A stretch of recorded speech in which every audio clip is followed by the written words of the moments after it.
Hello बच्चों, let's read this question. The question says the wavelength of photoelectric threshold of a metal is 230 nanometer. Determine the energy of electrons ejected from the surface by UV light of lambda 180 nanometer. इस question में बोला गया है कि जो photo electric threshold होती है उसकी वेवलेंथ मेटल की 230 नैनोमीटर दी हुई है। तो हमें डिटरमाइन करना है energy of electrons ejected from the surface by UV light.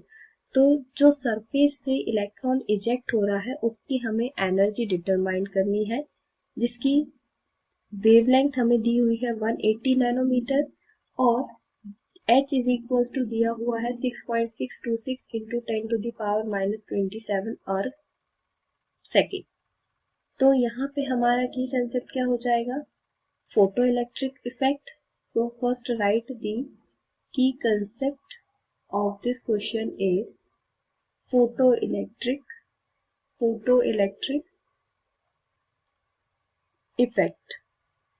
ठीक है, तो photoelectric effect हम देखेंगे तो यहाँ पे हमें क्या क्या डिटरमाइन करने को बोला गया है, एनर्जी। तो एनर्जी क्या होता है, energy is equals to hc by lambda according to Einstein. ठीक है, यहाँ पे हम लिख सकते हैं अकॉर्डिंग टू इंस्टाइन। ठीक है, E इज इक्वल टू होता है एच सी बाय लैम्डा। तो यहाँ पे जब हम एनर्जी की बात करेंगे तो एनर्जी इज इक्वल टू होता है threshold energy plus kinetic energy. ठीक है, तो यहाँ पे एनर्जी हम लिखेंगे एच सी बाय लैम्डा और थ्रेशोल्ड एनर्जी हो जाएगी हमारी h c by lambda naught plus kinetic energy. ठीक है, तो यहाँ पे हमें क्या देखना है, काइनेटिक एनर्जी देखना है, K E is equal to kinetic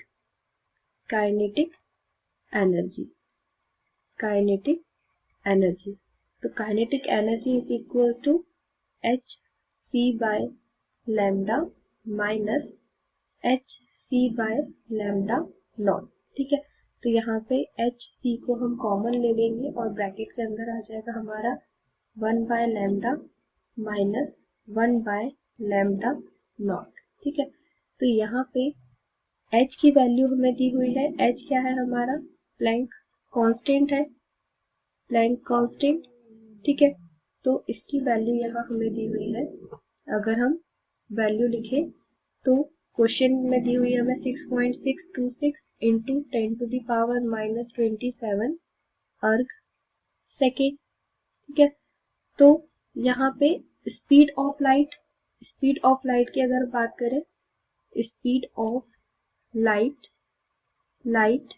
is equals to कितनी दी हुई है हमें, स्पीड ऑफ लाइट क्या होती है 3 इंटू 10 टू द पावर 10। ठीक है, क्योंकि यहाँ पे अर्ग सेकेंड दिया हुआ है इसलिए हमें सेंटीमीटर में देखना होगा, तो 3 into 10 to the power 10 centimetre per second होती है। ठीक है, स्पीड ऑफ लाइट, सी से हम स्पीड ऑफ लाइट को रिप्रेजेंट करते हैं।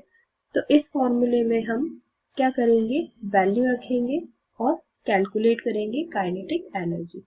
तो यहाँ पे हम काइनेटिक एनर्जी देखें, kinetic energy is equal to क्या आया था हमारा, h c 1 by lambda minus 1 by lambda naught. तो हमारी काइनेटिक एनर्जी क्या होगी, kinetic energy is equal to Planck constant 6.626 into 10 to the power -27 into c speed of light 3 into 10 to the power 10 centimetre per second, और ये था हमारा 6.626 into 10 to the power -27 अर्ग second. और यहाँ पे हम ब्रैकेट में क्या लिखेंगे, 1 नैनोमीटर इज इक्वल टू क्या होता है, 1 nanometre is equal to 10 to the power -7 centimetre, और हमें लैम्डा की वैल्यू दी हुई है 180 नैनोमीटर। तो इसे हम सेंटीमीटर में कन्वर्ट करने के लिए क्या लिख सकते हैं, 180 दिस इज 180 इंटू 10⁻⁻7 सेंटीमीटर, और लैम्डा नॉट की वैल्यू दी हुई है 230 नैनोमीटर। तो इसको भी हम क्या लिख सकते हैं, 230 इंटू 10⁻⁻7 सेंटीमीटर। तो यहाँ पे 1/λ इज इक्वल टू क्या हो जाएगा, 180 इंटू 10⁻⁻7 माइनस 1/230 इंटू 10⁻⁻7। ठीक है, तो यहाँ पे जब हम कैलकुलेट करेंगे तो क्या आएगी हमारी वैल्यू, 19.878 इंटू 10⁻⁻19।